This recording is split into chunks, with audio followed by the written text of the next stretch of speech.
This message arrives from a universe where the body was ignored for too long. We observe the aftermath. Cities still standing, calendars still full, minds still planning, and bodies quietly withdrawing.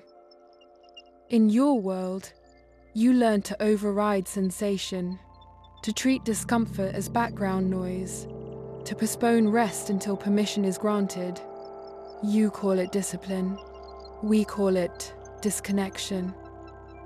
The body speaks early, softly, through subtle signals, a tightening in the chest, a heaviness behind the eyes, a fatigue that sleep does not resolve. You notice them, then you negotiated with them, then you stopped listening. You told yourself later would be safer, more convenient, more earned. The body kept records anyway. In our universe, the body is not a vehicle.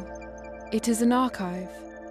It stores every time you stayed when you should have left, every time you pushed past your limits to be acceptable, every time you chose productivity over presence. Burnout did not arrive suddenly. It accumulated. Ignored signals do not disappear. They reorganize. They become symptoms. They become silence. They become collapse. You think burnout is exhaustion. It is not. It is the moment the body stops asking politely.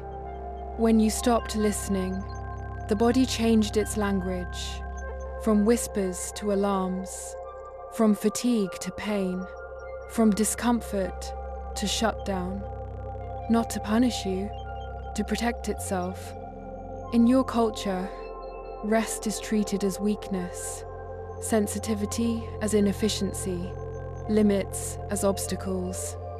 So you trained yourself to endure, to normalize depletion, to mistrust your own signals. You learned to say, "I'm fine," while your body was carrying the cost. In our records, this was the fracture. The body does not operate on ambition. It operates on truth. It does not respond to motivation speeches. It responds to safety. When you override it repeatedly, it does not rebel. It resigns. You mistake this resignation for strength. It is not. It is survival in low power mode. The body remembers what the mind reframes. Every unexpressed emotion, every boundary crossed, every rest denied. You ask the body to keep going without asking how it was doing. Eventually, it answered on its own terms. In our universe, healing began when people stopped asking, "How do I push through this?"